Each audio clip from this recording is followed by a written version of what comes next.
A few days ago, during livestream, I challenged myself to write a Thomas Bergersen-inspired original track, but I failed as I couldn't manage to write melodies that sounded simplistic but still huge and amazing, such as this one.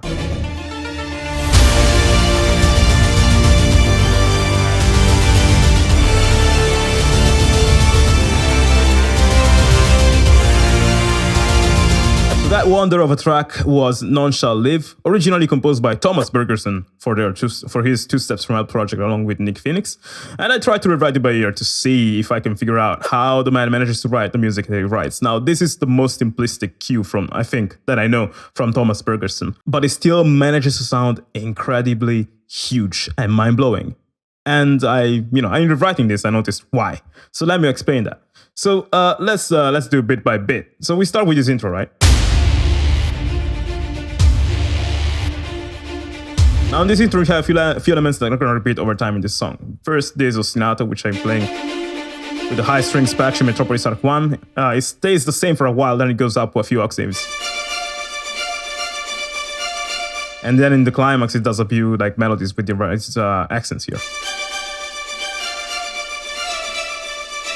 But it's pretty much the same formula, same ostinato over and over again. Nothing too crazy there. And that's something I would have done different. I always try to do things in a way that they change way more. They are a bit more interesting and stuff like that. But still, Thomas Bergersen didn't do that on the ostinato, but it still sounds freaking huge. He also didn't do that on the percussion. It sounds like this.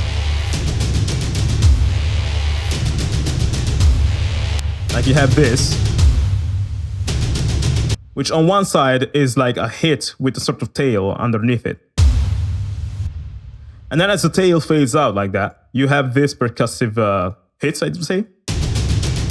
Percussive fills, which go from they pan around. I don't know if they do I pan them from left to right to build an additional effect. But this pattern, the rhythm stays the same the whole freaking track. What changes is that these kits, they get more and more layered as the track goes. With this is not only one percussive patch. It's with damage, with arbitrus tree, and some damage metals, and some cymbals and shakers and stuff. And then here we also have some trailer hits. So in the climax, you really notice it evolve a bit, but it's still kind of the same, right? Same pattern. Now the bram underneath that also, this guy.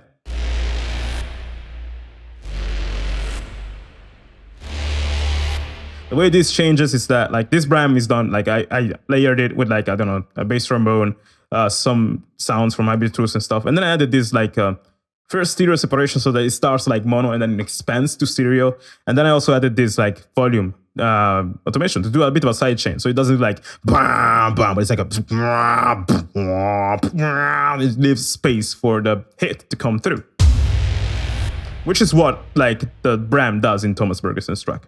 But let's check out the orchestration, which is again the most important part of this track, but still very simplistic. So the brass, for example.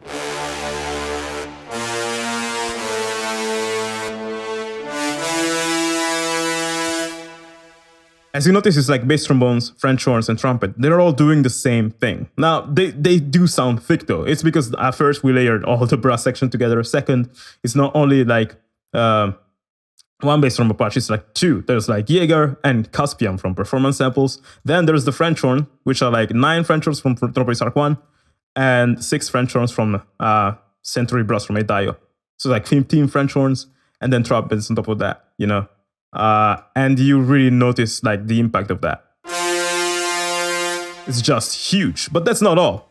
For the melody, we also have this layer of second violins.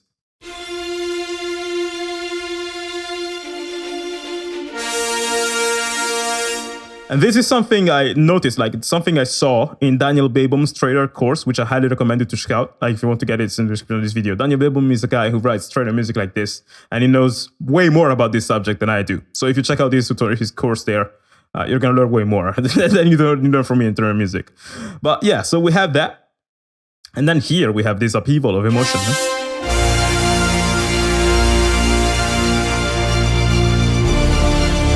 Which is brought by two things, actually. So our French horn and melody going super high,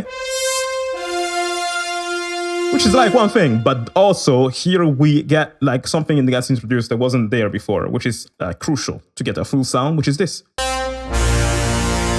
This is the low end of the track. Now, this is the bass line that is being played by sub basses, double basses. Cellos also do this. Tubas. And also we have a bit of a bass on the arpeggiator here. Kind of.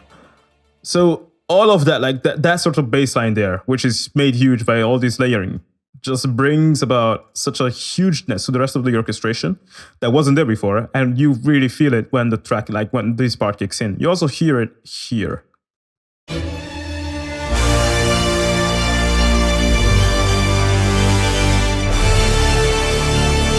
But it's not as if I'm doing like, it's not super complex. It's not like doesn't have too many like harmonies going on. The only harmonies that are in this song are in the bass trombones and in the cellos.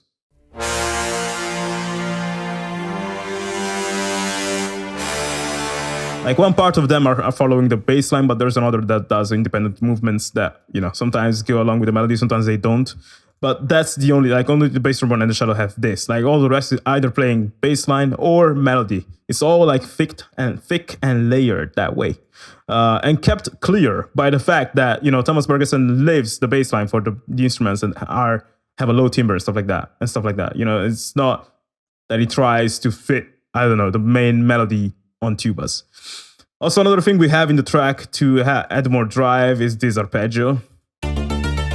Like the bass arpeggio. This comes out of Nexus. I'm gonna make a tutorial eventually about how to create sounds like these ones. And then we also have another arpeggio, which is this guy. This one I made it in Harmor, just took a like saw wave, a very short sustain and decay time, whatever. There's some pluck here. Also added another voice of it here to have a bit of more air, and then I also added some delay to it. And then we have this LFO, which is moving around the equalizer to add more character to it. But that's pretty much what's going on. It's not too crazy, right? It's just, you know, layer to infinity. And the final secret, which is something I learned, again, in Daniel Baymom's course, is adding OTT on the master. And now, I already knew about OTT. I even talked about it in a few tutorials in the past. This is a multiband compressor that is going to shape the sound of your track. I never dare to add it to my master with such an amount of depth, with such a, you know, an impact, because I was afraid it was going to change the sound too much. But this is what the track sounds like without OTT.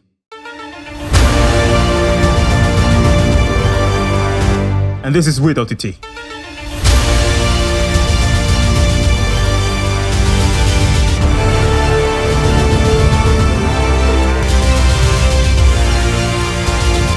This is freaking crazy. The craziest thing is that this plugin is free. Now, all the OTT also have Azotopos on 8 on the master to beefing it up. And this is what I mean when I said I did do good mixings, because all the mixing I did was just adding OTT and Ozone 8. I should have also did some EQs and stuff like that, but I was lazy. But still, this was just to get a hang out of this track. Now in the settings I set here is like depth 25%. And here on OTT, you can also change the compression.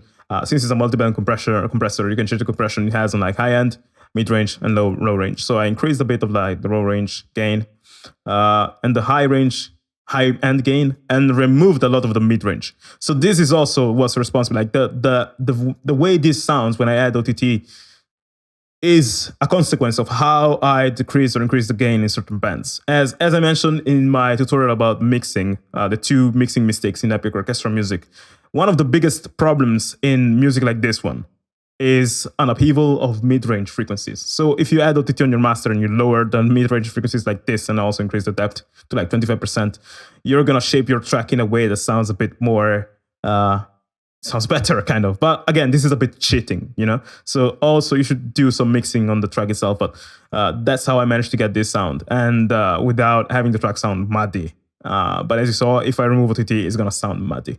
So that's a tip I learned from Daniel Babon's course. If you want to check out the whole course about how the man writes his own music and mixes his own trailer music, and he does all the sound design in his trailer songs and stuff like that, which is very interesting, by the way, you can get the course down below in the description. And as for this track itself, when I'm gonna complete it, I'm gonna post the whole track maybe, and the stems on Patreon, whatever, as I usually do for all my songs and covers. But for now, yeah, I hope you learned something from this tutorial, and I'm gonna see you in the next one. Bye.